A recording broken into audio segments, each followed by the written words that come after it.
Hey guys, Alegre-Wood from Gladfish Property Search, think Gladfish.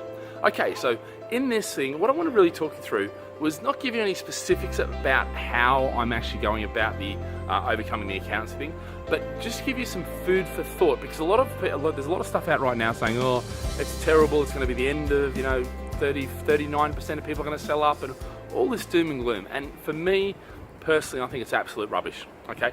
I think when you sit down, you look at the facts, and you actually speak to professionals, you'll very quickly see that, yes, it's a pain in the ass, and I'm not denying that, and I think the politicians need to all be, hung, drawn, and quartered, but the reality is it is manageable, and it's not something that's going to mean the end of buy-to-let. That's absolute rubbish, and that's, people who want to invest in shares and gold and all those sort of things are trying to jump on and make it less appealing.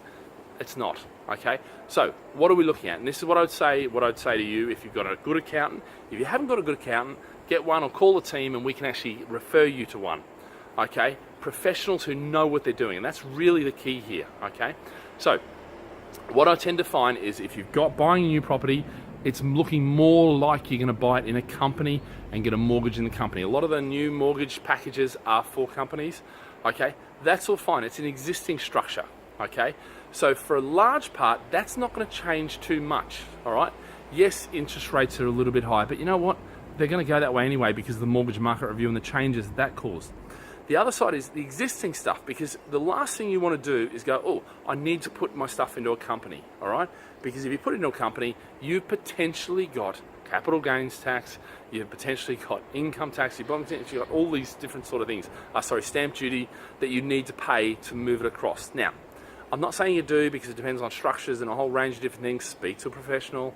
But what I'm saying here is you may want to look at, okay, moving into what's called an LLP, limited liability partnership, okay, with your wife, husband, spouse, partner, okay, and then operating that as a professional company and as if it's a company, okay, and potentially a couple of years later you can then claim the deductions, all right?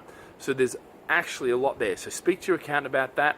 If you're not sure about that, give us a call and we can make the referral, and then they can look at your specific portfolio and give you specific advice. But you are going to have to get that. And yes, it is going to cost you some money. It's not going to be free.